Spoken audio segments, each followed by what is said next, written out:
The Angry Chicken is a production of Amove TV. Bookmark amove.tv for more gaming and esports shows. The Angry Chicken is directly supported by listeners like you via patreon.com/TAC. Everyone, get in here!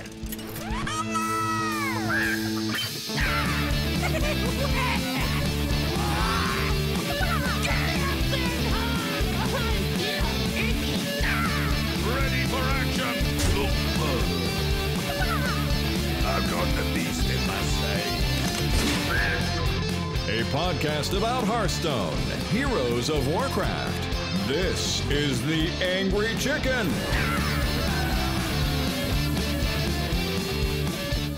Welcome back, everybody. This is the Angry Chicken, the podcast all about Hearthstone. I'm Mrgrl, and I'm sitting here with Willie Dills Gregory, who has his shoulders exposed. They are nicely shaven.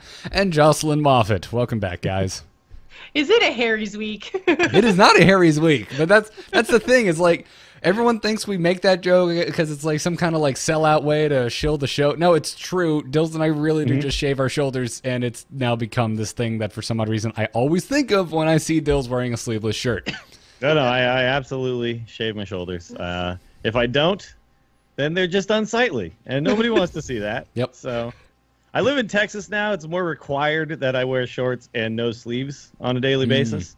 So It's warm out there. It is warm out there. And summer is coming, so got to make sure you got those silky smooth shoulders. Exactly. So if you are at DreamHack this next coming weekend, don't even bother looking for the bearded man in a Giants hat. Just look for the shiniest, most pristine, gleaming shoulders that you can see in the crowd.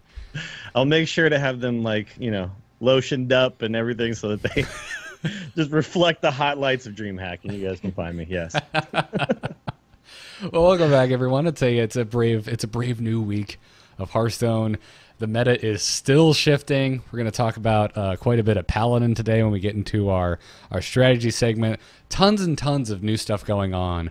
But I thought we could kick things off looking back, getting a little old school. Oh, okay. Because it's a new standard year, and some of you may remember that I bought myself 7 GVG packs a year ago when they left the store, and haven't opened them since.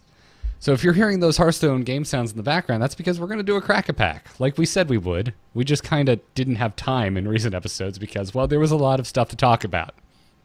So you can also... There still is, but yeah, I feel like it has settled a little. It's and quieter. Things are starting to move at a little slower pace. Yeah. Small tweaks to decks and not entire new archetypes every single day. So, exactly. So as you can, if you're watching on video, you'll see that I've also picked up 7 TGT packs for next year, and we'll probably crack a GVG pack again until I just run out. So it'll take 7 years until I'm out of GVG packs. I'm sure they'll start selling them again by then. But whatever the case is, shall we do this? Yes, Sure. let's do it. All right. All right. If we get a legendary, this will be dope. This is gonna, yeah, it would be pretty insane, man. Chances are very small. First of all, I just want to say, GVG pack opening animation still the best pack opening animation they've ever had. All right, so let's hover over. There's a rare. All right, so we got a Garrett pack. It's a You got a standard standard pack. yeah. one. Okay, so let's start flipping these over and talk about these cards. Let's see. All right, what was the first one we got? See what the first one we got. It's an antique Healbot. Oh, a classic. Yeah. Very good card. We missed this card quite a bit. I feel like they still have really held back on massive, just here's a healing option for everybody. They're much more, they seem targeted now. 100%. Or they seem like, you have to kind of, fulfill some sort of stipulation to get a lot of healing. But before, everybody just was like, antique Healbot, go. Yeah, exactly. And in a card that saw play in just about every deck and didn't see any tweaks. It made it through unscathed to Wild. Yeah, and it's still a very useful tool in Wild. There's certain decks that just really thrive on being able to, like Rogue, utilize their face to manage the board, and then I'm out of health. So Antique Healbot was like the best way to deal with that. You pay a little bit in tempo to gain a whole bunch of health. And nowadays, like Shaman doesn't really even pay in tempo now to gain a bunch of health. They just play a 3/6 for 4. Well, they pay 1 later, but and then they heal for 6. So it's like, but I like that though. Like things like healing being because it does seem like very specialized, right?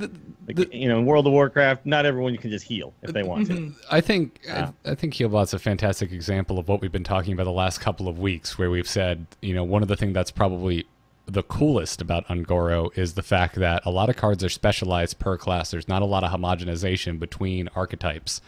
But Anti-Healbot was the complete opposite of that. It was a card you would find in most decks back in GVG.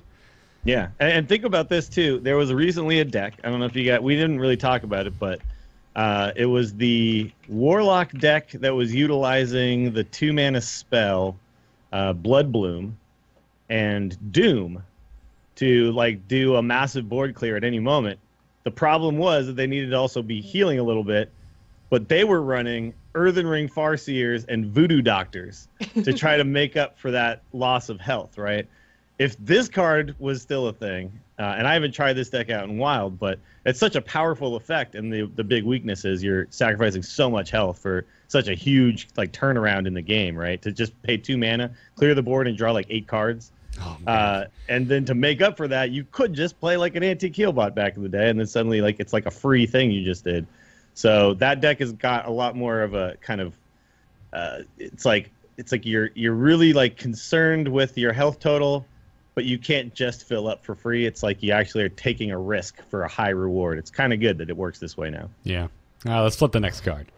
Let's do it. Stone Splinter Trog. The Trogs from GVG. Great arena card. Never really did anything anywhere else. Yeah, for our audio listeners definitely one out of the there. best 2-drops for arena. I mean, it was a 2/3 at a time when 2/3 is really important. It was for our audio listeners, this was a 2/3 for 2 that whenever your opponent casted a spell, it would gain 1 attack. I never really OP or anything, but it was just a solid throw this down on 2. If you killed it with 1 spell, fine, didn't really matter, but it did take away certain options from your opponent, right? They had to deal with that before they could deal with the rest of your board. Yeah, I feel like this was one of those cards that you were really excited about when it was announced, Dills.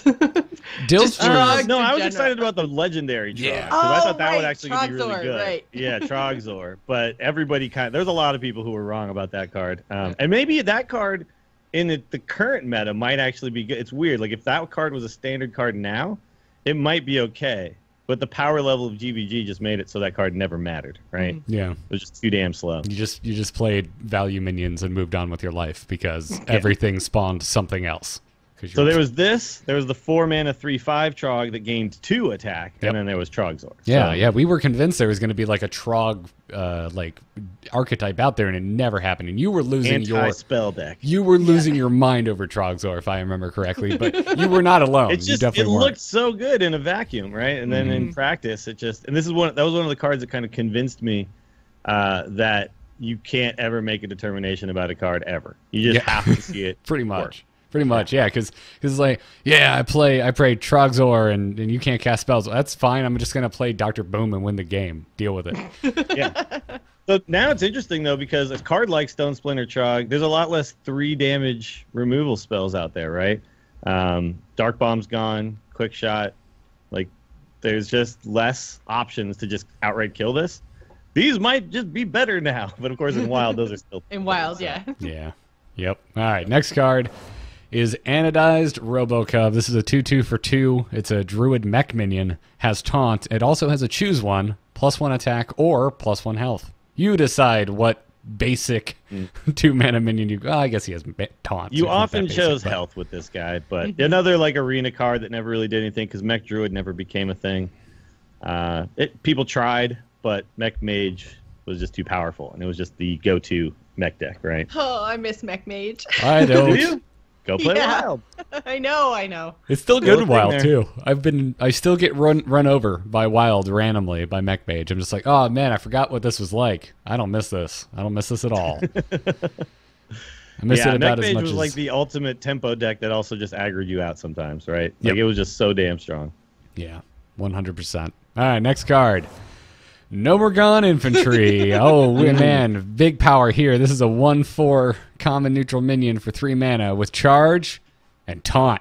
Because, You know what, though? If I crack the rogue quest in Arena, I might consider taking Mrgrl Infantry.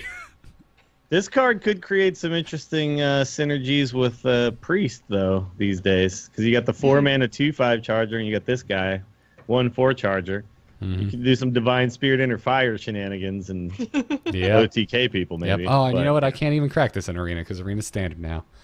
That's right. Yeah. Never mind. This was a card that really only saw play in Arena, too. It was, like, pretty bad there, but had some uses. Yeah, right? there's always a worse card, right? There's always a scenario you're in. You're not going to be happy to be in said scenario, but there's always going to be a scenario you'll be in where you're like, I guess I'll take the 1/4 for 3 that has charge and taunt, you know?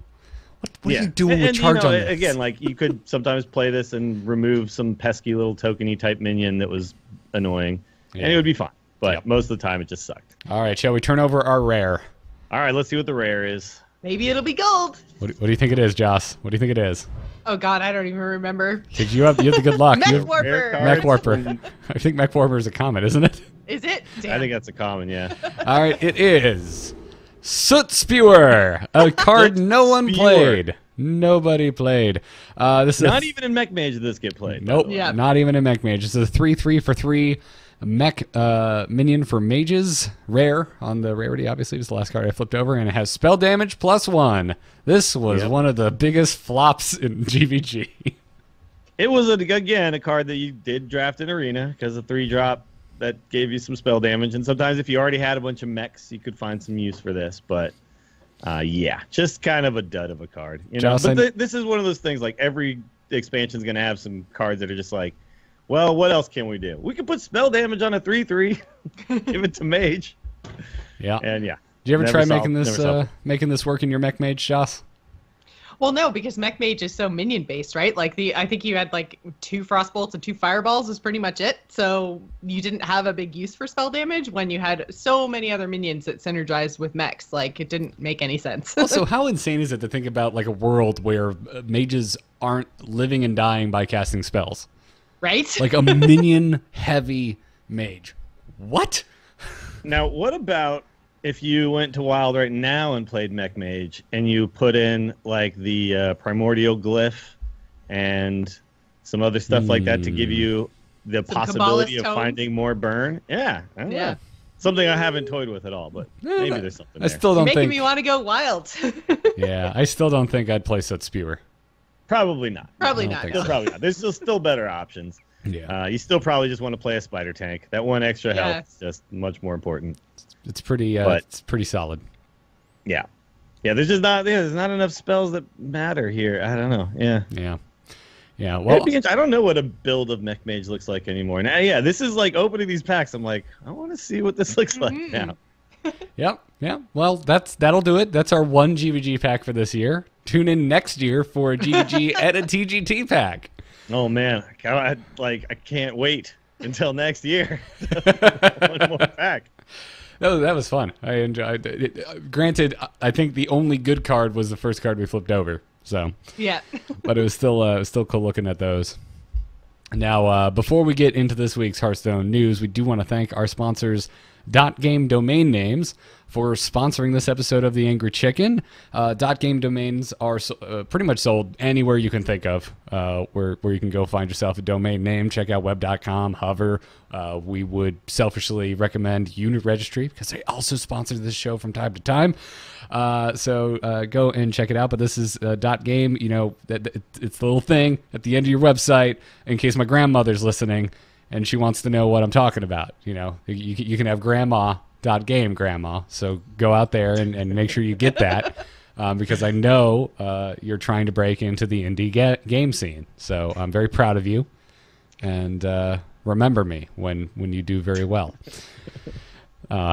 Anyways, as we mentioned in the past, it is a relatively new domain name. It launched in May of last year. Many of the best names are still available. They are more expensive than your typical domain name. That is by design. That's so Jocelyn doesn't go out there and just sit on the title for your game so that you have to pay her, like $1,000 in a year when you She finish doesn't it. steal grandma.games. Yeah, exactly. That's totally something I would do, by the way. Grandma.game, mine. One day, one day. Yeah, Jocelyn is hurting my grandmother. Everyone, just remember that the next time you think her Canadian niceties are true. She's Jocelyn hates grandma. she hates grandmas. She hates grandmas. Confirmed. That's the flavor text on the Jocelyn Hearthstone card. But really, it's just kindly grandmother. She hates that card because a big bad wolf comes out of it. I love that card. I do too. I hate playing against it. Because it always either gets adapted or the death rattle gets triggered, and I'm always angry. Nothing good ever happens when kindly grandmother comes down. So, anyways, let's move into this week's Hearthstone news. Good news, everyone! Pretty damn quiet week, especially considering the weeks that we've had over the past, God, it feels like 2.5 months now. I'm like still catching my breath. But if you're Willie Dills or you're traveling to Texas, specifically Austin, this upcoming weekend, it's not too quiet for you because DreamHack Austin is just around the corner. HCT points are up for grabs. They're going to count towards the spring preliminaries. Starts this Friday. It runs through Sunday. Has a $25,000 prize pool. And I'm mad I'm not going. Dills, I know you're going. You playing again this year? So I'm undecided whether I'm going to play because I haven't. So the last week I had people in town and I was really busy and didn't play a lot of Hearthstone. So I feel like I'm pretty far behind the meta right now. So if I'm going to play and stream this week. The tournament's not full. I feel like at the last minute I could decide to jump in or not. But I also really so last year I played in it and I started off okay and then I lost and I was like, I don't really want to feel tied into this one little corner of DreamHack when there's all this DreamHack going on, right? So it really depends on if I feel like it's something that's going to be worth my time. I'd rather just be able to pop in and pop out. But if I start feeling confident, if I feel like I got some good decks, and I have my little laptop now instead of that giant stupid gaming laptop I had last time. So it's still I'm iffy. I'm back and forth. I'm like, should I really not enter a thing that's free that maybe ends up with me getting thousands of dollars? Should I just not do that? In your backyard that you don't have to even really travel for. I know. But I'd prefer to do a big tournament or a tournament when there's not a giant DreamHack going on as well, right? That's my big problem. If it was just a tournament, and that's all it was, just a Hearthstone tournament, and people watching that Hearthstone tournament, I'd be in a second. But the fact that there's all the other stuff going on that I don't want to miss any of it. I want to be able to wander around. I want to be able to hang out with people. That's what's kind of causing me to think twice. But I won't be there to hang out with, Dills. So there's no one else cool enough to hang out with. That's true. I know. There's nobody cool to hang out with at all. Just D-Day and Zixa and every other person there. There's going to be lots of people there. Actually, I don't. Actually, there's a lot of people who aren't going though, who were there last year. I don't think Chainman's going. Yeah, Garrett's not going. Joss, you're not going, right? No. Okay. It was this or Nerdtacular. I chose Nerdtacular. Yeah, me too. Smart choice. If I had to choose between the two, I would have chose that too. But it's like right there. It's in your backyard. Yeah. I mean, you don't have to choose anything. it was like me and I am this year planning to actually bring like my streaming computer. But I'm also feeling like I don't really want to deal with that either because we did it last year and I just had that laptop and it was fine, but the laptop itself wasn't very powerful, so I couldn't play like Overwatch or anything like that. I want to be able to stream from the event, so I'm still kind of talking myself into it. But I do have a LAN seat. And even if you don't bring your whole setup, the LAN seat wasn't that much more expensive than just a ticket. Mm-hmm. And it gives you like a place to put your stuff down and be able to chill. Which is just kind of worth it anyway for like the extra $30 or something. If I had that option at BlizzCon, I would choose it every year, right? Just here's a place to put your stuff down. That's not like your hotel room. I would always choose that. That's like the coolest thing about it. So yeah, if you're chilling at DreamHack, please make sure you tweet at me. I can tell you like where I'm sitting. We can meet up. It's gonna be a lot of fun. I had a really good time last year. I'm very disappointed not to be going this year. But like I said, it was a choice. It was a toss-up in my travel budget. So, have fun out there, man. Good luck if you do play in the tournament. You should do it, man. I believe in you. I think you totally should. Yeah. Imagine if you went in and don't think about it too hard. I think that you should get either me or Garrett or both of us to help you practice, so that you're not just queuing into whatever on ladder. Okay. Yeah. All right. Yeah, I wouldn't mind practicing some decks. Because I think that would be a better use of your time since you have such a small crunch time before the tournament. That's true. Yeah. All right. I'll think about it. I just feel like the decks that I know I could play now are not necessarily maybe the best tournament decks, right? So I need to spend some time figuring out what the decks I should be bringing are. And I know a few other like people who may or may not be going who are like high legend tournament players. I can probably talk to them and figure it out. Because last year at DreamHack, I got totally just completely surprised by like Tempo Warrior. I was like working on all this other stuff, and then all of a sudden everyone was playing Tempo Warrior, and I was like, "What even is this deck? Where are the patrons?" And there wasn't any patrons. There was just Tempo stuff. And that was also like, I feel like DreamHack last year was within like a week, possibly a week and a half. It was right after the expansion, right? So yeah, well, and like the rotation, and yeah, so it was Old Gods, I believe, right? Yeah, yeah, because I played Cthulhu Druid and some other stuff, like all this stuff that I thought was pretty good, and then I showed up and I was like, oh, everyone else has all this other stuff figured out already. So I feel like had the tournament happened a couple of weeks ago, you probably would have taken like Quest Rogue, like no question. And now it's like you know its weaknesses, so maybe there's other stuff you would take instead. And I think there's been a little bit more time. So that's true. I think this is much better. This is better, yeah. Yeah, having everybody kind of just figuring it out on the fly was a little funky, and that's why I think Chalky won with N'Zoth. Paladin, which turned out to not be a deck at all within like a few months, right? Mm-hmm. And so at the time it was just like we just don't know what the best stuff is. Yeah, we've had more time now for the meta to shake out. That being said, it is still in flux. Absolutely. I almost said it is still fluxing. Still fluxing. I think though too, if I play in it, I also don't want to just bring what everyone else is bringing. I want to bring some stuff that I think is good but different, right? So like that AP drop Elemental Tempo Rogue, I think I would rather bring that than Quest or Mrgrl, right? Like I've done the Quest thing, I've done the Mrgrl thing now. That's a new thing. That seems cool. There's something to be said for the element of surprise too, right? Like people mulligan totally differently when they think you're a Quest Rogue. Absolutely. Yeah. Although they'll figure it out soon. Yeah, that's true. I think you should enter with that deck you just mentioned. I think you should enter with Milkshake Priest because F it. Okay. Oh yeah. Milkshake sucks though in standard, man. You really need some wild cards to make it really work. But all right, like the Glimmer Root is not enough. That's a good point. You need to be able to Reno Jackson yourself back to full life. Okay. All right. Anyways, other than DreamHack, Broad confirmed this week that win tracking beyond 500 is coming to the game soon. However, there will not be any new rewards for climbing higher. It's just the number's just gonna keep getting bigger. Yeah, that's weird. It's so weird, right? Yeah. Is it? I get his logic behind it. Well, I understand because they did say this is something we're doing to serve such a small percentage of the community, right? There's barely anybody even has the 500 wins in the grand scheme of things, right? And 1,000 wins is just like, okay, now you get to see that you're still progressing, I guess. But if you progress to nothing, that's, I don't know. Like, at least just make it platinum or something. I don't know.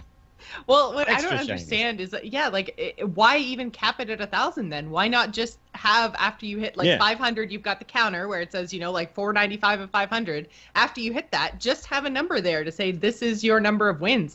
If there's no reward for 1,000, why stop counting at 1,000? The information is literally just for me and my own. Exactly. I have the most wins with this deck. Yeah. No, that makes way more sense. They're not capping at 1,000. Wait, he said Tom TP3 in the chat says he thinks there is no cap. Well, if that's the case, then okay. Because they very much everybody kept saying 1,000, 1,000, 1,000. No, he was addressing comments asking, will there be a reward for 1,000? That's why he's talking about the 1,000 number. Well, I like that. Then. Okay. But no, they're that's just the part I was like, why are we just counting to 1,000 then? That seems weird. Yeah. No. That's why I wanted to backdate for me too. Like I want to know exactly how many wins I had started the game with that. I haven't seen any confirmation for or against that, but I cannot imagine it's going to. Anytime something like this gets added to the game, it's never retroactive.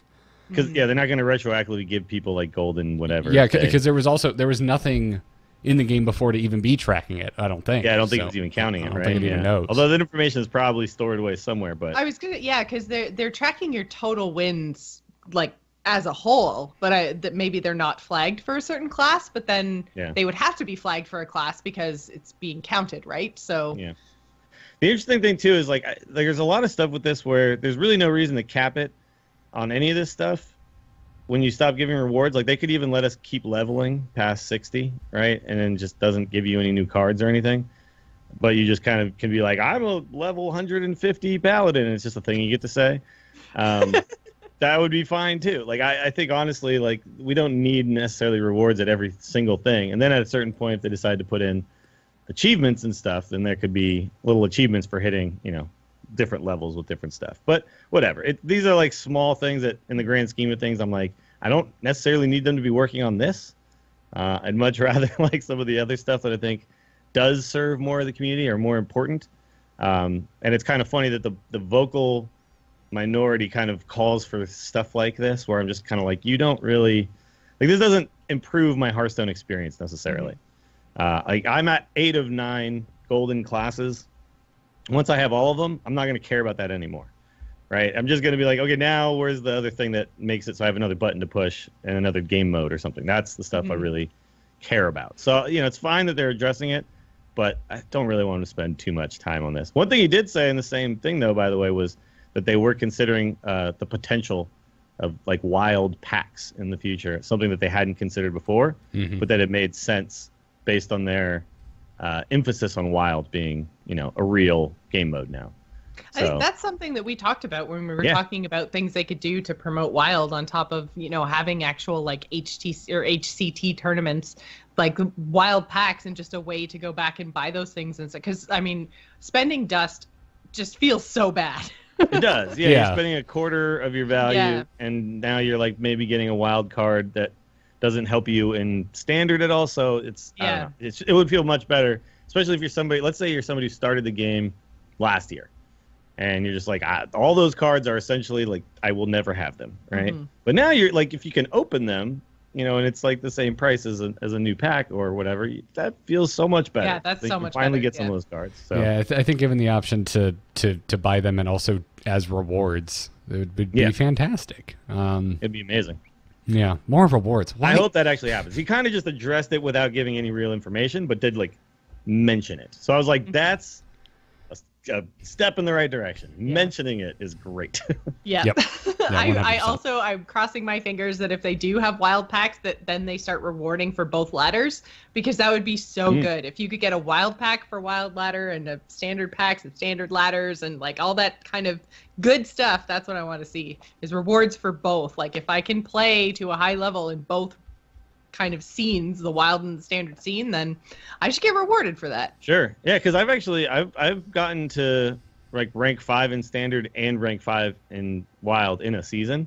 Yeah, and then it kind of sucks when then I open up at the end and all I get is some standard cards and the card back. It'd be cool if like for both of my finishes I could be like, oh cool, here's your wild stuff, here's your standard stuff. Well, just you more stuff to help people get there. Exactly. I play the games. Yeah. Yeah, but, Mrgrl spoke to this a little bit in his comments about, increasing the win tracker, basically saying, if we give a reward for anything, it's basically poking the masses to go and chase that thing. So I get it to a certain point, but I don't know. Give us stuff, but just don't make us work that hard for it. Just give us more stuff. Yeah, but I did work hard to get to rank 5 on wild and standard, right? Like I played twice the games. I could have gotten a legend on one, right? But instead I was playing both sides because I wanted to have fun, right? I would get to a certain point, I'd do like my 15 games and I'd be streaming and I'd be like, okay, now let's go play some wild because there's decks we can play there that don't exist. Well, and this was happening even before the year of the mammoth, so like the wild decks weren't even that different. But I still was putting in like lots of hours on both sides. And then at the end of the month, I open up and I'm like, cool. Well, I got 3 cards. Yeah. You know what the Team 5 reaction to that would be? Well, Dills, you said you had fun. That's your reward. Yeah, it's true, and that's not wrong. Is the reward. Yeah, that's not wrong. I mean, it's the a little. DHL, nobody gets a prize. Everyone just does it because they like it. So. Yeah, I think it's a little wrong. Maybe less so at Hearthstone, but it makes me think of the micro holidays in WoW, which are the most pointless thing exactly what I was thinking too. Yeah. Yeah, but no, that's true. That's very true. But like we talked about it on like some of our recent episodes about the complaints about more rewards and making it easier to gain stuff. I think we're all kind of on board with the more stuff you kind of give out, just the better it is for the community at large. Yeah, and folks, we've been getting a lot of feedback all over the place from our last few episodes, you know, and the one thing I will address is a lot of folks have been like, well, why are you against more free stuff? And I'm like, at no point do we say we were against more free stuff. We're all for more free stuff. Please, shower me, Blizzard. I'm just happy right now. I'm happy with where the game is. I'm happy with overall how everything goes, but I'm always for, you know, making things cheaper, making things more abundant, giving me more ways to acquire cards. Sure, I'm never going to complain about that. Yeah, more accessible. I think, yeah, there's a difference between being happy and excited for and wanting more free things versus complaining when you don't get free things. They're like two different mindsets. Or letting it ruin your current experience too, right? Because I didn't get enough free things, then I hate everything, right? Like, and I think that's where we kind of differ. But I will say, I want more people to have the experience I'm having, which is having most of the cards. I want more people to have that experience because that is really fun. So the more people can have that, I would love it. I would be very, very happy. Yeah, so that's a good just point. know that we are coming from a place as all three of us that we want all you guys to have everything you want. But you know, we also have to be realistic when we talk about stuff on the show. So that might be where the disconnect happens with what people are hearing us say and what we actually kind of mean with those words. So yeah, and in their defense, I don't think a lot of the people giving us that feedback were necessarily complaining just because they didn't get free stuff. Sure. Yeah. I think they were listening or complaining about like us, you know what I mean? They're just complaining about a situation, right? So no. Like I read a lot of the stuff and I was like, your viewpoint is totally valid, Mr. Listener, but Mr. Listener, Mr. Listener, or Mrs. Listener, or Miss Listener, or whatever nomenclature you prefer. But yeah, it's just like you're none of those viewpoints were invalid. They're just, we maybe didn't express all of them in one episode, right? So, which is impossible for us to do. There's three of us. We try our best. It would be pretty boring conversation too. Yeah, we agree with you, except in this scenario. But then there's this other scenario that kind of counteracts that one. But this person has this belief. I have that belief. Jocelyn has this other belief, which is just go Leafs. Exactly. Yeah, we're not talking about that, by the way. Bad time to bring that up. I don't know. I haven't been watching because I don't care. But I'm sad that you're sad. Ouch. Clearly, you don't care.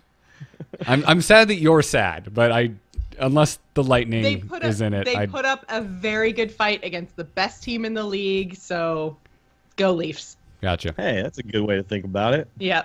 Very positive. Very well done. Very well done. Well, very cool. Let's before we move into more hockey talk, and I decide to just go open loot chests in Heroes of the Storm, let's move into this week's strategy discussion. Hit it very hard. Wanna blow something up?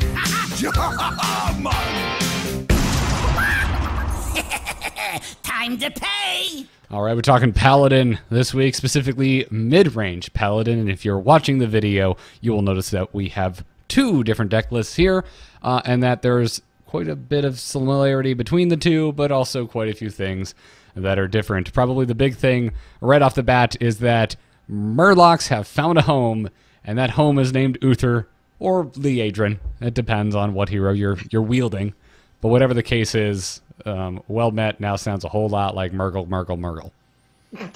Yeah, so Murlocs kind of went from this place where you either had the Finja package, right, which was the Bluegill Warriors and the Murloc War Leaders and Finja, and that was it.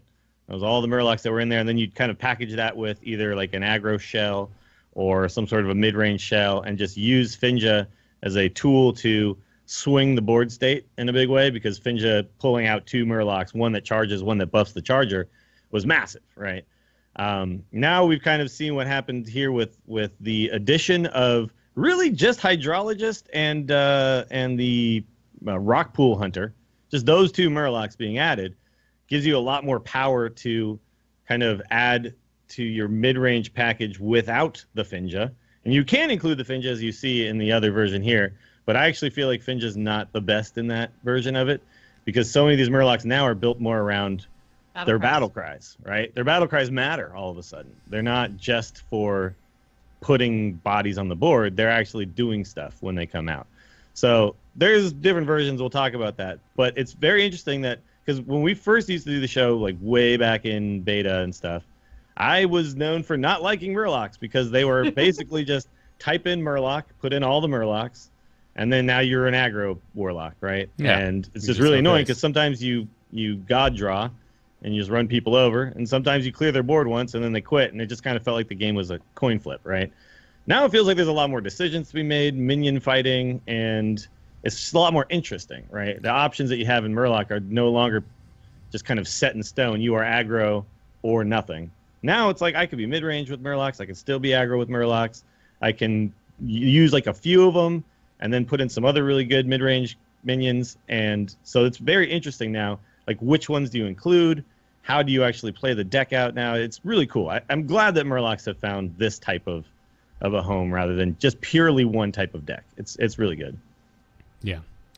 Also, to give credit where credit is due, the deck on the right, if you're watching on video, if you're looking at the show notes after this says posted on the right, is from Tempo Storm. You can go to Tempo Storm's website right now, take a look at it. It's in the meta snapshot. It has moved up to tier 1 this week.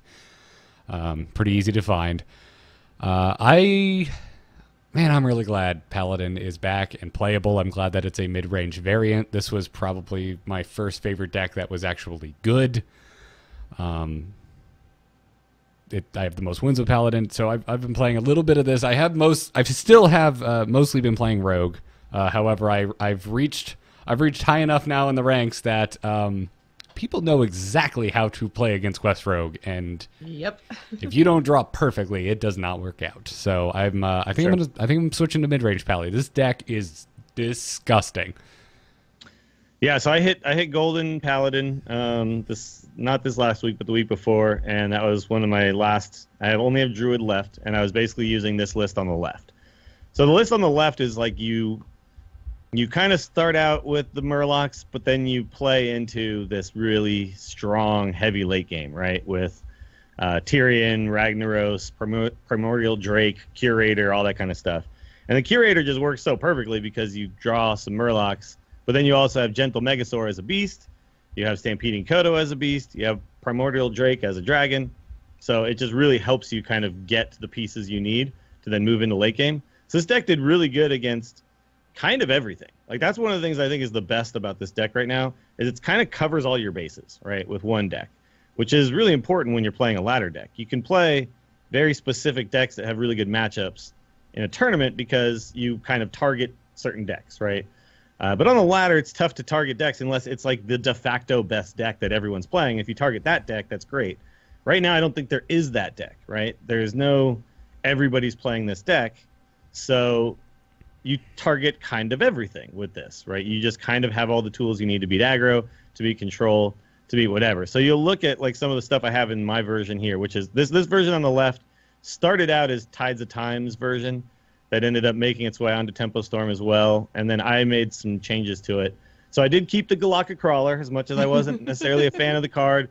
I did find that it had enough use, and it wasn't as much of a liability in the current meta. That may change. Yeah, can we take 1 second to just be like, yeah, we were kind of wrong on Galaka Crawler. I mean, I don't think we were like wrong, but I think that it's a card that will find a place when metas are where they are. And this, once like Patches is gone, this card will not find a place anymore unless things totally change. But like it does work just because there is enough decks running around with just a couple of pirates, right? That being said, I still don't like the design of just like, we'll just make a card that, counters one thing and then you can put it in if you want.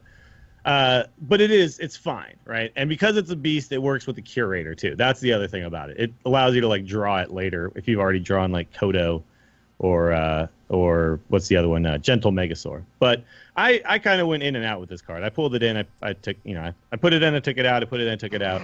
It's fine. Jocelyn, sorry, you're fine. I knew that was going to happen. The other thing you'll see about my version is the one Gentle Megasaur. I found That's that what I a was lot of gonna times. ask about. Sure. I found a lot of times that with the deck this style, so it doesn't make sense with the one on the right. The one on the right runs so many more Murlocs, right? My version was like sometimes I would have trouble drawing enough Murlocs that this would go off and be really good, right? So it just sometimes clogged my hand up. If I had two of them, it was just a bad card, right? If I didn't get my Vilefin Inquisitor and start pumping out Murloc dudes, it was just not it just wasn't worth it, right? To have 2 of them. Yeah, it but feels the a one was little- really useful sometimes. So Yeah, it feels very much like the double vanish in Quest Rogue, which we talked about last Yeah. week. It's just like this is the card that can cost you the game if you get both of them. So you always kind of think about that when you think of a card, like should there be 2 of them or should there be 1? And the thing that I've always said, and I still think holds true, is think about a situation where there's 2 of them in your hand. Like, does that feel bad? Does it feel bad if you have 2 of them in your hand? And I think with that card, it definitely feels, because they don't synergize with each other. So it ends up, feeling pretty bad. And then I found, Elise the Trailblazer was a great card to put in here instead, because that wasn't in the original list. But it really helped against super slow control decks, because getting that pack, like it was, Elise is terrible in the deck on the right because it's a faster deck and it's never going to draw your full deck, right? So you're never going to actually get the pack. But on the left deck, you're like against, like say a priest or a taunt warrior or something like that. The games would drag on for quite a long time. And being able to like draw that pack and then play it would give you enough gas in a game that was kind of moving towards that fatigue state. So I found that really shored up that matchup for me in quite a big way. So that may not be true going forward, but just for now, these were the really important cards. And of course, Stonehill Defender is just fantastic, and Paladin in general. You find another Tyrion, you find another Sunkeeper.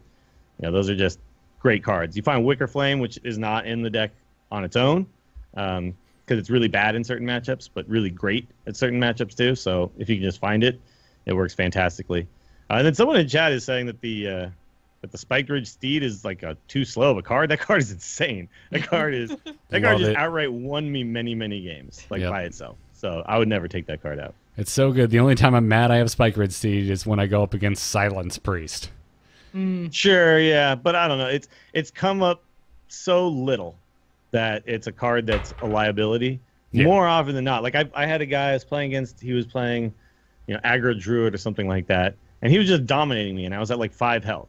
And I put a Spike Ridge Steed on one minion, and he conceded. Like he was just like, I'll never get through this, because it's just one taunt and another taunt comes down. So it's such a good card against aggro matchups that don't have a way to get through that easily. And you and think there's so much aggro right now. yeah, and you think you see a card like this, and you're like, well, what about Hex and what about Polymorph? It's like that doesn't happen as much as you think it does. It does happen, but you can kind of play around it. There's so many targets in this deck that they're going to want a Hex.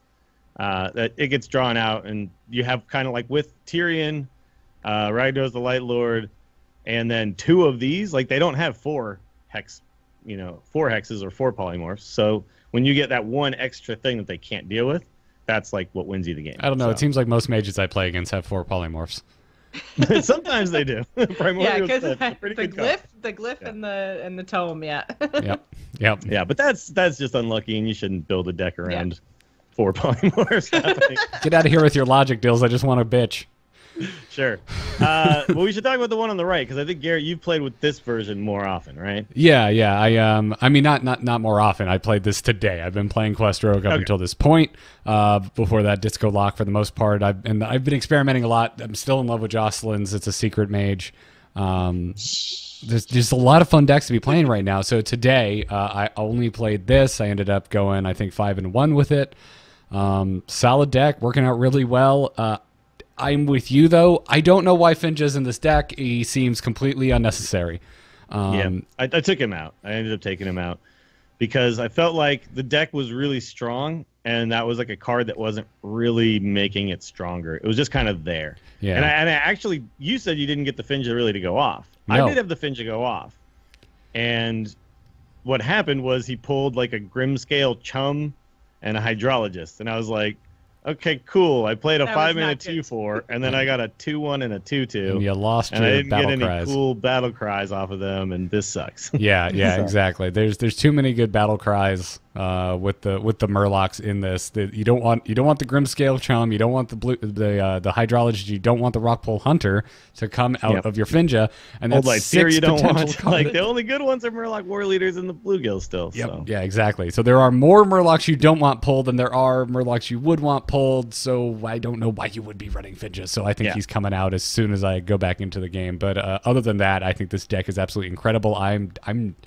I get your point on Megasaur, like I really do, but I don't think I'm gonna go down to one. The two seem to work out. No, this deck you definitely want two because this one is running way more Murlocs. Like this one gets away with it. The deck on the left has two. It's like running like 4 or 5 less Murlocs, right? So when you play, like it's the one on the left isn't playing like Grimscale Chum. You know what I mean? Yeah. It turns out that card has been really good. Like it's amazing in the early game. Like turn 1, you can chum into Vilefin Inquisitor that's a 2/3, and you're just like, wow, I just win. Check me out, you know? And that kind of stuff is just really strong. So I'll tell you the changes I did make. So I took out both Blessing of Kings because that card was really good with Finja, and I felt like got slightly less good when Finja came out, right? So I took out the Blessing of Kings. I also felt like there was a lot of times where Blessing of Kings was like, I just won more than I was already winning with that card.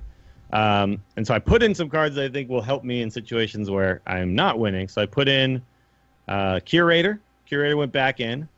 I put in a Nesting Rock, which I actually was like, I just want to see if this works, because it's a deck that can often have 2 minions on the board, and a 4/7 taunt is just really strong. I put in a Vine Cleaver back in because I'm still convinced that card is really good. And plus with Sunkeeper Tarim, it's just amazing, right? If you have that equipped and then you just get 2 free extra 3/3s. And then I put in, what else did I put in? I can't think of what the last one is. Something really cool. Oh, well. I don't know what the last thing I changed was. I think I typed it out to you, but it was just, it already kind of felt a little bit smoother. The Primordial Drake. I put a Drake back into, because once I put Curator in, I was like, I need a dragon in here. And the Drake is just insanely good. So I found that the deck felt a little smoother because you still get this amazing opener. But the problem I had with the deck was once it got to the point where I either ran out of gas and didn't have Divine Favor, or they cleared my board or something one time, I just had no ability to compete in the late game. So I think some of those decisions kind of made me a little bit sturdier of a build without taking away from the speed that you have at the beginning.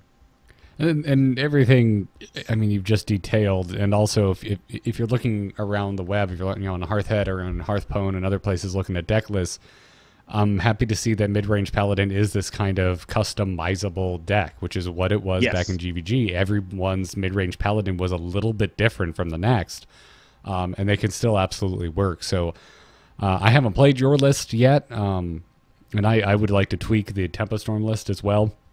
So I don't know which one I would prefer, but the few games I played today worked out really well. It sounds like yours is working well too.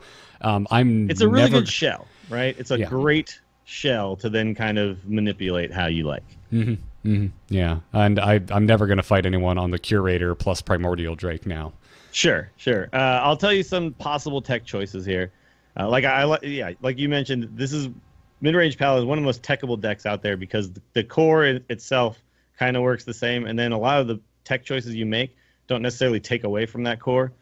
But like, so now, I mean, Hungry Crab is actually a thing, especially with Curator, and especially when you have like Vilefin Inquisitor pumping out 1/1 Murloc dudes that you can eat your own Murloc guys.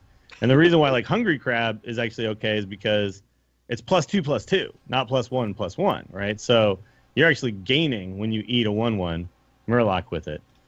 Dirty Rat's always an interesting option if you're worried about combo decks. This is a great way to like deal with, say, Quest Rogue stuff. Yeah, if that's an issue for you. I think you can get away with Doomsayers in either one of these decks if you really feel like you need to be able to stall the game out. I don't think the right one will do as well with Doomsayers, but the left one could. Any Ooze is fine. A lot of people are talking about Eater of Secrets as a possibility because there's a lot of Freeze Mage now. So that's actually that's the best way to deal with secrets. So I've actually seen Flare and Hunter. A lot of Eater of Secrets and a lot of Flare lately. Yeah. Because that's how you lose to those decks, right? You can't deal with the secrets. And then lastly, Black Knight. Black Knight is still a possible tech, but I think I don't know about you guys. I'm seeing a lot less Taunt Warrior. And even when I do, even when I do, Sunkeeper Tarim helps me get through. Yeah, they put down all this health, and it's like, oh, that's how much health it has. Well, now it has 3. Yeah, sorry, but like the one on the left has a quality, right? And the one on the right doesn't have any way to do that. So Tarim is like the only real way. So Black Knight might get you through and kill somebody off. But I love any meta when you can play Black Knight because that was one of my first legendaries and it was my first golden legendary and is still one of the only golden legendaries that I have. So anytime I can make an excuse to put Black Knight in a deck, I'm very happy. You're It lucky because feels like a really strong tech choice right now just because you have space for it in this. Like, you could take out just Finja and just put in Black Knight and be like, oh, this is like already a better deck, right? Because like I found that I was playing a bunch of mirror matches, and if you can Black Knight their Spiked Ridge Steed target, like, oh my god, that's insane. Sometimes it's like a 5/11, you know? So you just like did 11 damage for 2 mana and played a Yeti. Yeah. That's pretty sweet. So Seems good. yeah, seems real good. So I mean, this is the thing. It's like these decks I think are great shells to get going, get started, and then you can kind of put in the card that you love, which I think with Hearthstone there's a lot of people out there who like particularly love one card, right? And they just always wish that card could be in their deck, but it doesn't quite work Eye in this for an deck. eye. Oh, by You the get way, to take eye it for an here. eye. Can we talk about that real quick? Because I think we should. yes. Hydrologist has brought back Eye for an Eye in a very real way. It's oftentimes part of the pick. There's like 5 secrets now, right? So you get it more often than not. And it is super good against those freeze mages. So good. Can be game You winning. put that thing up at the right time, and then they fireball your face and die. It's great. Yep. Repentance won me a game against a freeze mage earlier too because they were gonna clear my deck by freezing all my Murlocs and dropping a Doomsayer, but that Doomsayer became a 0/1. Sorry, I guess I win. My board of 7 minions survives. I had a bunch of games against Freeze Mage, and I was talking to you, and I was like, I don't think this is a good matchup for this deck. But so the first one I lost, and I was like, they just felt hopeless, right? Like they freezed all my stuff, and I could never attack, and it was all your damage comes from minions, right? Then the second game, I actually beat him when he played both ice blocks, both ice barriers, played all the freeze effects, even got to Alex Straza. But you had to use Alex Straza on himself. It was kind of crazy that I was able to chew through all of that stuff that is supposed to be so good for them. I just kept pressuring, and they could never quite clear the board. And it really came down to, like, I repentanced an Acolyte, so they got a lot less draw off the Acolyte. Then, I Eye for an Eye at some point, and I just kind of continued to put pressure. Although I will say I got a Gentle Megasaur on an entire board and got Divine Shield of Murloc. So that was pretty key because he couldn't wipe that board. But still, like, to be able to get through a freeze mage that had all of that stuff, like, usually you beat them when they don't draw that stuff, right? This time they did, and I still won. So it's like this matchup is probably not good, but can be done. Definitely can be done. Yeah. Well, all right, let's keep the show moving. I think it's time to take a crazy game story. Is the whole world gone crazy? You're in trouble now. You got it!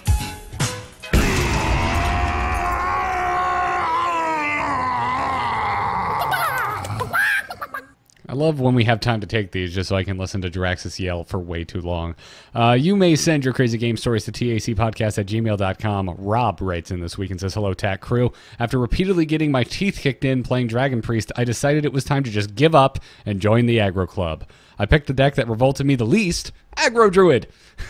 I love the reason you picked this deck. My first match is against the Shaman. Not going well. On turn 5, I play Living Mana with a Firefly on the board. They immediately play Devolve. I now have a board of nothing special, low health, and no mana. Disheartened, I start reaching for the menu button to concede, but before I hit it, I see an Innervate draw into my hand. Just enough to Savage Roar. I manage to clean up their board and get some good face damage in. However, they have plenty of cards and mana to rebuild next turn. It's still not looking good. They dirty rat out my other Firefly. With 2 mana, what could possibly get me out of this? Top deck, Mark of the Lotus. With its twin in hand, I have more than enough to finish them off. Love the show.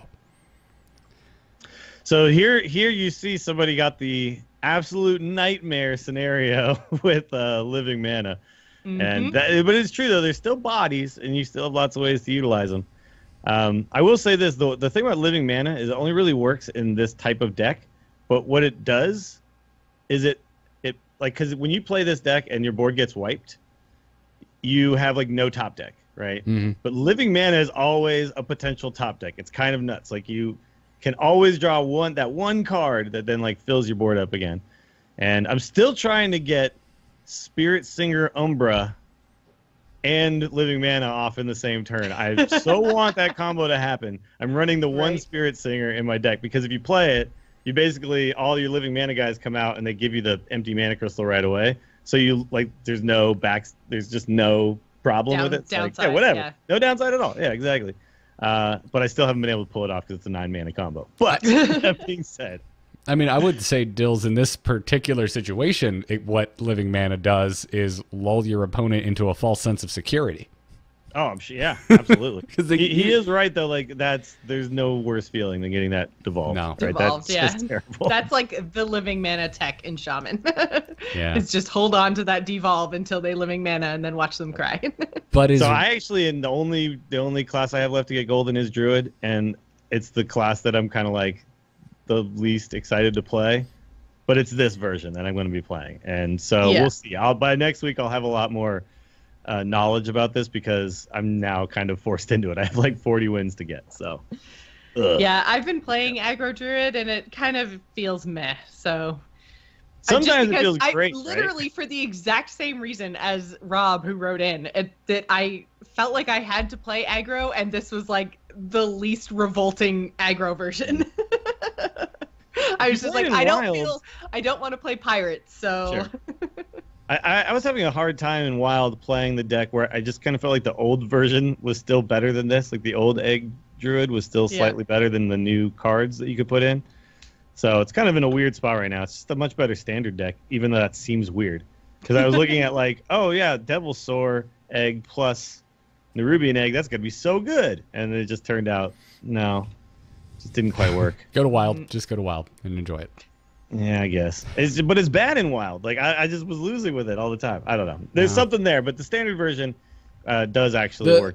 The Egg Druid in Wild is excruciatingly draw dependent. I mean, it was even before these extra cards got added in. I don't think it's the fault of these cards. I still have a lot of fun playing it, but dear God, there's some games where I get in, I'm just like, and this I just didn't get to play. I just did not get to play a game of Hearthstone. You like put all your cards down by like turn 3, and then they like killed all your cards, and you're like, and I drew Innervate. All right. Yep. And crap. Yeah, that was a fun game. The only thing that's worse is I can't visually scoop my cards in the game and just leave the table. Anyways, before we move on to emails, let's thank our patrons supporting our show at patreon.com/TAC, of which there are many of you. We really do appreciate it. If you enjoy this here show called The Angry Chicken, if you get value from our show and you would like to give value in return, patreon.com/TAC is the best way to do so. On this episode, we want to thank Joris R., Andrew F., Ben K., Bill G., we'll just say it's Bill Gates because I never say the whole last name, and Mike P. Thank you all so much for supporting the show. And hey, Bill Gates, why don't you up your pledge a little bit? It's not actually Bill Gates. Thank you, Bill. Thank you very much. All right, let's take some emails and wrap this up. Hello? Hello, it's me. Hello. Just quickly, do you get my message? Yep. Oh. Hello, brother.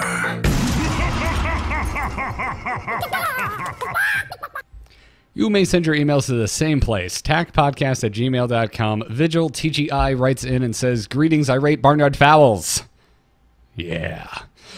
So I've been playing Hearthstone since the beta. It was my first ever TCG, CCG, whatever the heck you want to call it, and I've since gotten into Magic the Gathering.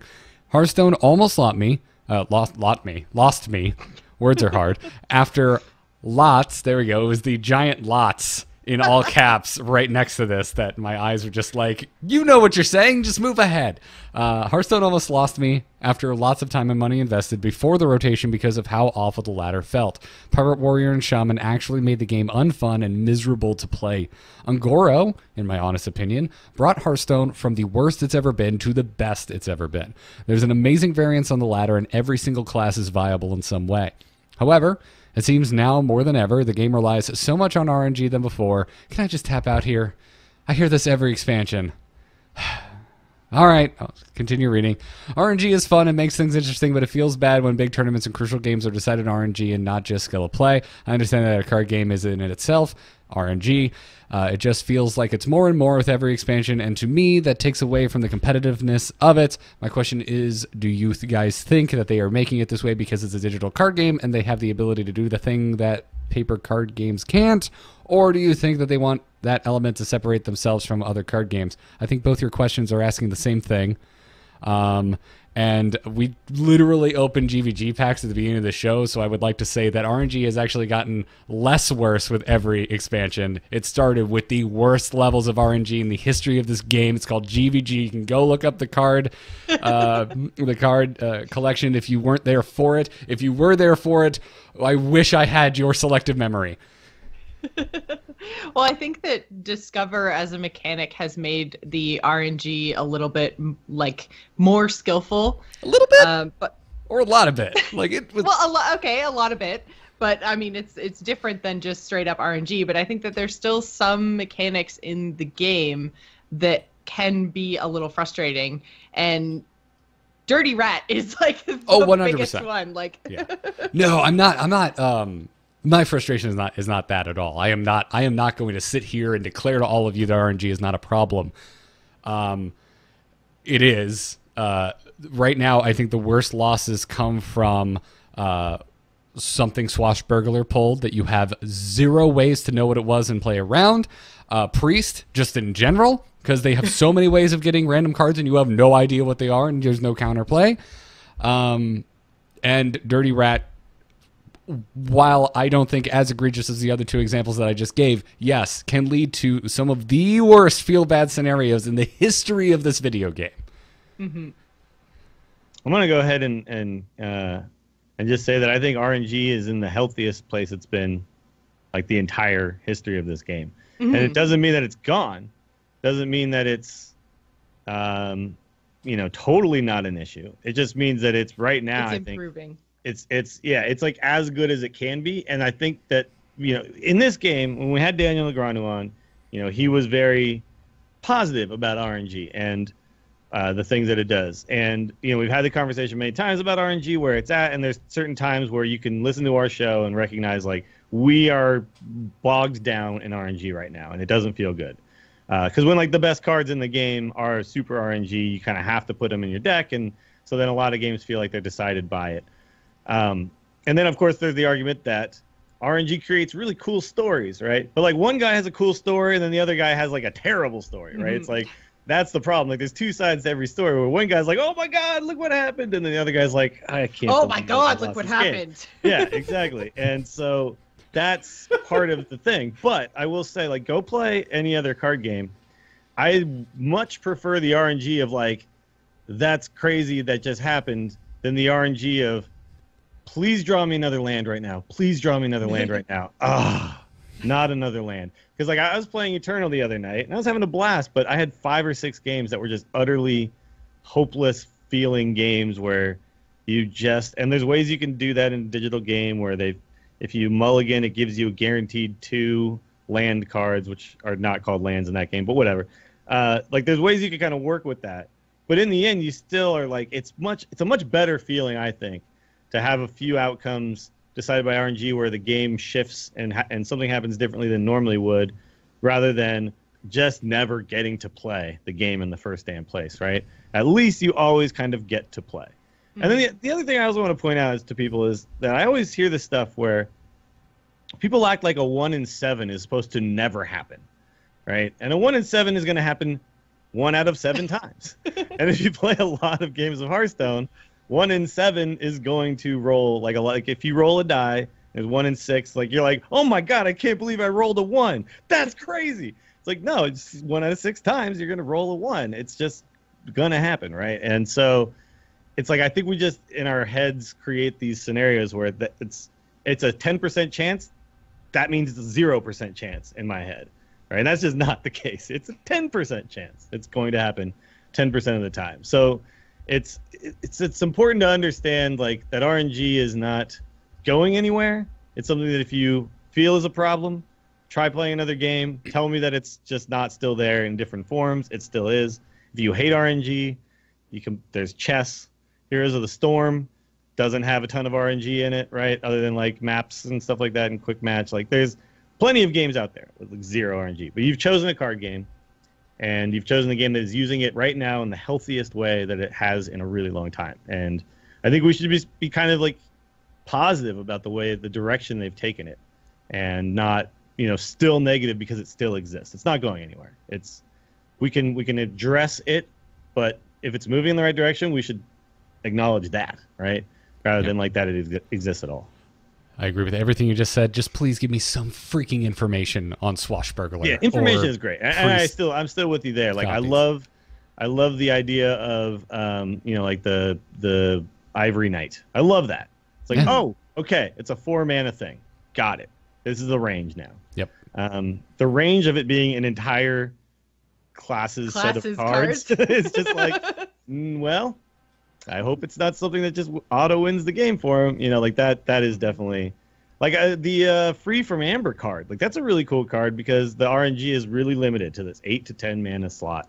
It's a very cool card. You're getting like a discount because you pay 8 to get a 10 mana card, but you don't get the battle card. Like that kind of stuff is really cool. The range is limited, but yeah, you're right. Like it would be cool if it just kind of like in Magic, if I have a thing that I search my deck and I pull out a card, I just show it to you, and you now know I have the card.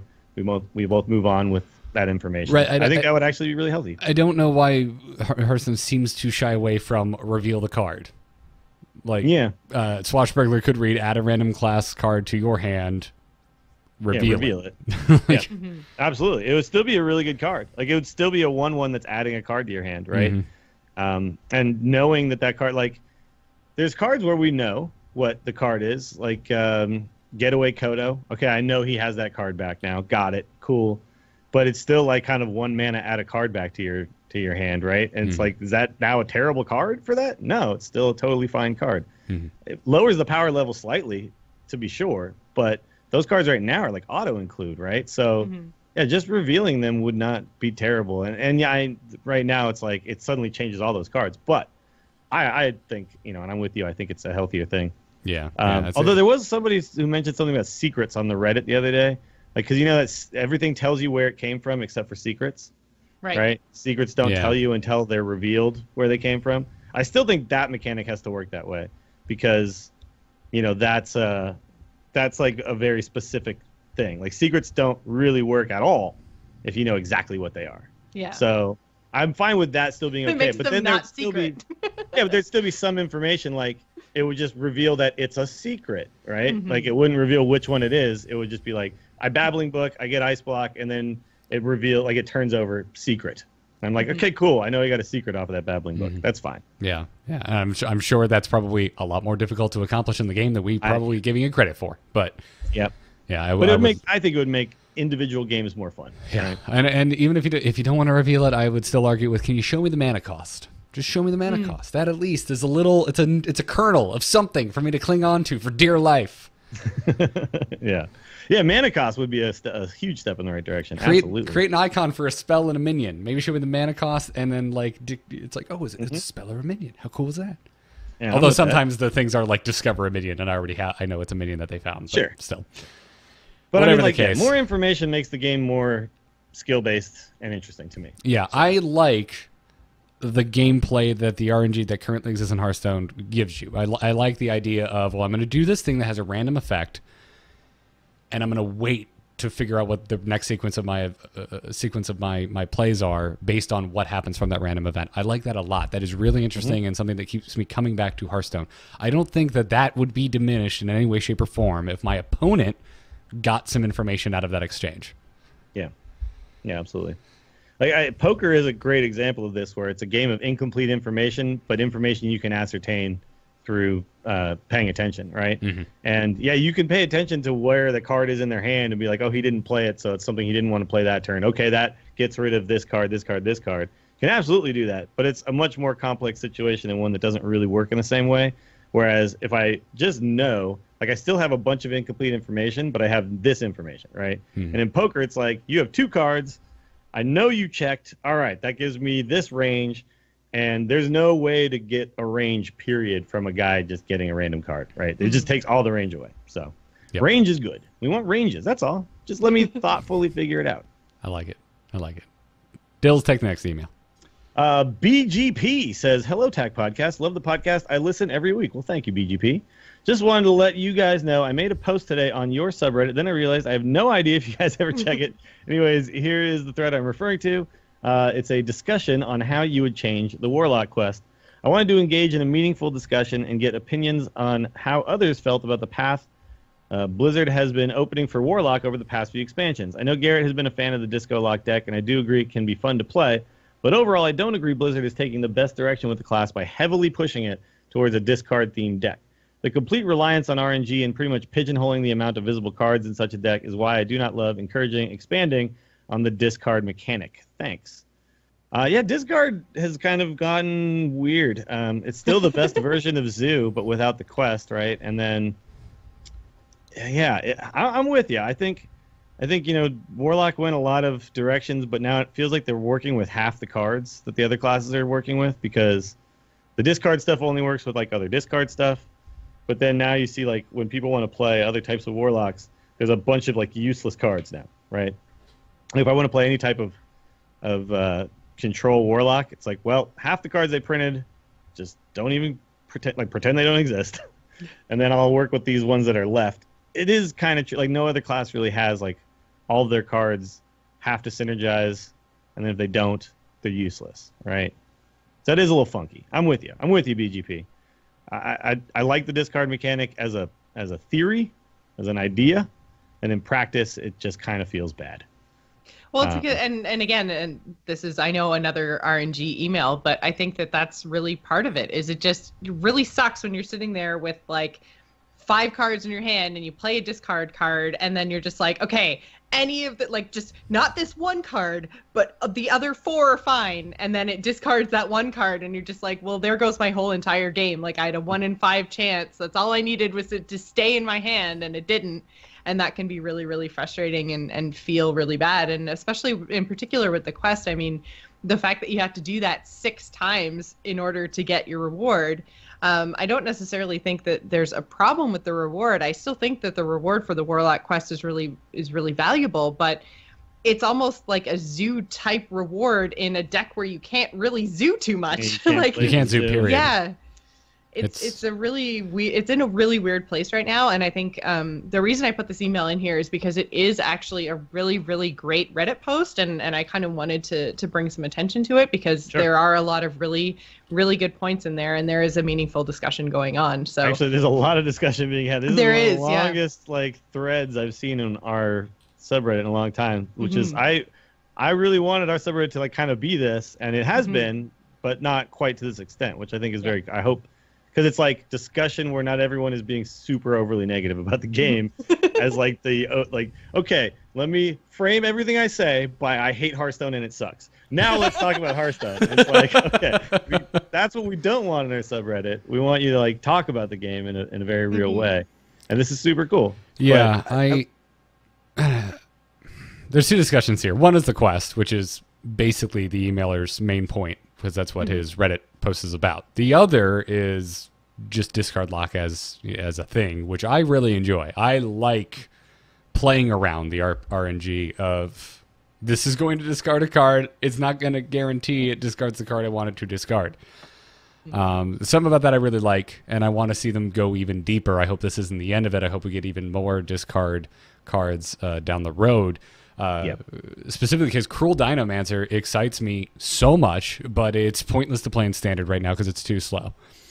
But I love this. If we can add more cards like this, if we can get more kind of backdoor graveyard effects, discard's going to rule. It's absolutely going to rule, and I want to see more of that. We need more guaranteed ways to get value out of discarding. So in that regard, I'm definitely with you, Joss, and I'm definitely with the emailer here. As for the quest, yeah, man, I don't know. God, it's so slow. It is so freaking slow. It's just insane. And this is where I start to hate on Quest Rogue. Even though I like the deck, I like playing it. I like playing against it. But I look at that and I'm like, they can get that done really easily, really early, and very reliably. What's with this Warlock quest? Yeah. One of my favorite decks in Magic is the Reanimator decks. where you purposely throw really powerful minions into your graveyard. Yep. And then you have these cards that, for much cheaper than that minion would cost, pull them onto the battlefield and they do really cool stuff, or they're just insanely powerful minions to begin with and whatever.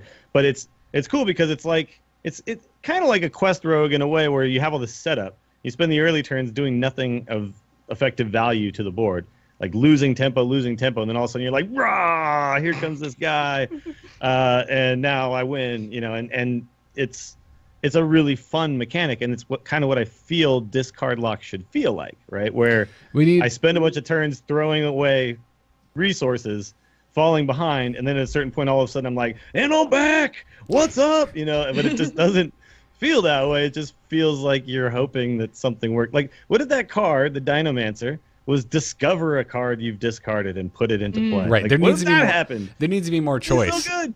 I think this well, whole... and that's the thing, right? Is there doesn't seem to be a lot of choice. There's no choice in what you bring back. There's no choice in what you throw away. Like, if you could, in some way, maybe discover what you're bringing back, or even discover what you're throwing away. Like, say, okay, here's your 2 options. You have to discard one. What do you want to discard? Even that might make it feel a little better, because it would still be like random from your hand, but like you would have a little bit of control that would just kind of bring it back into a competitive place. Yeah, it all comes back to range. And with the few, I mean, we have very few resurrect effects in the game, and I'm lumping these discard things into resurrect because it's essentially the same thing. Cruel Dinomancer, I would put in the same universe as the resurrect card for priests. It's going about it a certain different way, but both of them just have too large of a range. It's you need a little control over it, because if you're going to play Warlock, especially discard in the way it currently exists, you're still going to play 1 mana, 2 mana, 3 mana minions, and sometimes they're going to get discarded. But if my Doom card also gets discarded and I play Cruel Dinomancer and instead I get, Possessed Villager, that doesn't feel good. That feels terrible. You're trying to plan this deck around being powerful, and it doesn't actually give you the agency to make it succeed. And it comes out too late, right? The reason why Resurrect worked pretty well was because you could kind of control it by 100%. All I've played at this point is my Injured Blade Master. Yep. So I know what I'm going to get back. And when Cruel Dinomancer is a 6 mana card, like by that point you've probably discarded a bunch of stuff. And you kind of just rolling the dice, right? So it's very hard to control. That's why I think like Discover would be fantastic. Like that card I don't think would be OP. It'd be pretty good because you're still kind of having to do all that stuff on the way. But now you're actually getting a reward that makes some sense, right? For playing a slower pace for all those other turns. What's the other thing that's weird too, which is I was just kind of perusing this person's post, and I agree with him on another point too, that Warlock is being pulled in a lot of directions right now, right? So you got discard, you've got hurt yourself, and you got demons. So you got like 3 things that are kind of defining the class, whereas mage is like, I got spells. I got lots of ways to get more spells. And like shaman is like, I overload sometimes. And then I do everything amazingly. And like hunter's like, I play death rattle minions that make beasts and I keep coming at you. And then warlock's like, I do a lot of things and none of them work. So all the good warlock decks have always been them throwing all that away to just be like, well, I draw cards, so I'll just put in all the good cards, very few of them being warlock cards, and then I will beat you because of my card economy. And that kind of sucks. Well, then in that way, I think that's why warlock is hard to design for. Because their hero power is really dope. Yeah, it's excruciatingly powerful. But yeah, I'm not making the argument that Cruel Dinomancer, like, they meant it to be good and they failed. Like, not all cards have to be good. That's totally fine. I'm down with that. I'm just making the argument that I think discarding on purpose to pull them back out at a later date could be really cool, and right now it's extremely lame. Yeah. Well, and I wonder if maybe we are currently in a spot where like they maybe knew Warlock wasn't going to be super powerful right now in Mrgrl. And that's kind of okay because we've had a lot of very powerful Warlock decks. It kind of went like Handlock into Zoo into Reno Lock, and we haven't had a kind of space in Hearthstone yet where Warlock really hasn't had some sort of a powerful deck to play. So I'm wondering if this is just kind of Warlock waning, and that's all right for now. And then, come the next expansion or possibly the one at the end of 2017, they might get some of these res effects that makes discarding feel a little bit better. Or, there might be something coming down the road for Warlock that's going to bring them back up in power again. And so right now we're just kind of in the down part for Warlock, and that's kind of okay because they've always been powerful. That could be too. Absolutely. I mean, there's going to be waxing and waning of powerful decks for sure. But it feels like it's not happening like on purpose. It's just like they're just not understanding the mechanics they're giving us, right? So they're pushing these archetypes on us, and then we're like, cool, let's try that. And you're like, oh man, this is designed horribly. That's how it feels anyway. Yeah. So I don't mind them. Like I've always made this argument. So look at like a card like Frostbolt and Dark Bomb, right? And you're like, well, Dark Bomb has to be a weaker card than Frostbolt because Warlock's hero power is so good. If you give them cards of equal power to cards of other classes, like they just are the best class always, forever and ever. So their cards in particular, their class cards, have to be slightly weaker because, like by nature, all of the neutral cards are slightly stronger in Warlock because of their ability to draw 2 cards a turn. So like every neutral card is slightly stronger, their class cards must be slightly weaker to kind of balance that out. And so that I understand. But then they're also like giving us cards where they're like just didn't give us any Warlock cards, right? It almost feels like Warlock just didn't even get a quest. Warlock didn't even get, it's kind of like with the Druid got the 10 mana 12/12 guide. It's like, well, Druid just didn't get a legendary, I guess, and that kind of stuff sucks. So hopefully they kind of ease off on trying to push Warlocks down all the directions they have and focus them in a little more. Give them slightly weaker removal. They can still be the AoE class that hurts themselves, all that kind of stuff. But then they're like trying to force us into 5 different things. It's not working out. Yep. I would like to just put a period at the end of this by saying I think Disco Zoo is in a perfectly fine place right now. I still really like that fine. deck. Yeah, it's just not a tier. It's like a tier 3 deck maybe, something like that. Yeah. I wouldn't push the Legend for it, but I'd push to rank 5 with it. I'd go that far. And it'll be good. It'll be good in like a tournament setting where it's good against certain archetypes, right? Because it still does like flood the board and have really strong turns and stuff. So. Yep. But oh man, every time I went up against a Taunt Warrior, it was just like, this isn't gonna go well. If they draw 1 brawl, I lose. Yep. Joss, who's our final email from? Final email comes to us from Lionel. Says, Dear Tack, as you know everything and your science is infinite, do you know why the Vorax and even the cool Djinni from LOE doesn't help complete the Pally quest? I mean, the Menagerie Warden helps druids complete their quest, even Faceless Manipulator, which is a 3/3, works for them, so why the buff paladin discrimination? If you see Ben Brode, let him know that this seems really unfair. Ben owes me 1,600 dust because I was pretty sure the Vorax would help complete the Pally quest, given its card text. Anyway, love the game, even if I keep losing and losing since the dinos came in. Take care, your podcast is great. Really great, the best of all. Which I had to rewrite some of this email because English is not his first language, and I just left that last line in because I just loved it. It was so adorable. So, but yeah, like I think so. Basically, the Vorax has the same sort of, I guess, reasoning as the guy who casts a random spell. He's like a mini Yogg-Saron in Mage. So even though that spell isn't in your deck, it doesn't count towards your quest because your hero isn't the one doing the casting. So I think in this case, your hero isn't the one doing the buffing, so that's why it doesn't work, right? Yes. Yeah, that's basically the reasoning. And you probably don't want to craft stuff until you research its interactions in the future. This is just, general, advice. But I looked at it too, and I wondered the same thing because it does seem like the way it reads, it's like, okay, I cast the thing, then it created another thing. It creates a dude, and again, right? Yeah. That definitely, like, if I were to take that in a vacuum and I was playing a paper card game with that card, I would be like, yeah, I cast it twice, right? But yeah, you always want to kind of check into this stuff because their argument is like Yogg's casting the spells, and here the Vorax is the one casting the spell the second time. So it's an issue with the way they just so decided to write these types of cards. The word cast is there, and that's that's such a pet peeve of mine. And I think like the Pally quest and then hand buffing. It's almost like, well, I cast Smuggler's Run, and that was casting buffs onto minions. They just weren't on the board yet. Like there's stuff like that where Yeah, why it's up doesn't that for- count for 5 things Yeah, of your like- quest completion? It's up for debate on, you know, obviously like that would be OP as hell, Yeah. but it's up for debate on like when you read the card how it should work based on its text, for sure.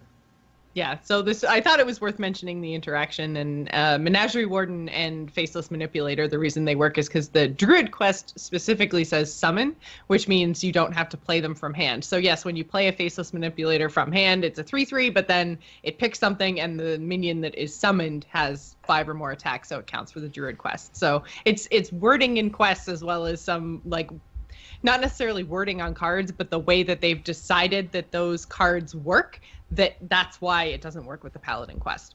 Yeah.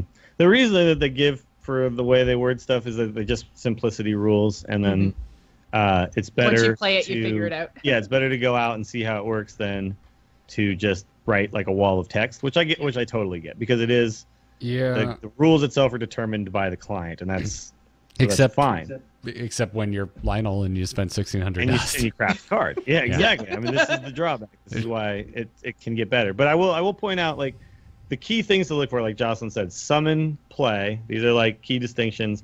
And then also look for whenever and after, because that will also tell you like when the interaction is supposed to happen. But outside of that, yeah, there's a lot of things that are worded a little ambiguously, and you just kind of gotta, you know, look it up. Hopefully Disguised Toast has made a video on it. Yeah. Or, you know, read a Reddit post, or play it yourself and then be sad when it doesn't work that way, I guess. Go to tacpodcast.reddit.com and ask. Yes. Yeah, probably somebody knows. That's the thing. Somebody always knows, man. Yeah. That Like a definitely, Google search goes a long way in this modern world of internet. So Yeah. But And if you can't find it, make the post about it, because someone else is probably Googling it. yep. sure.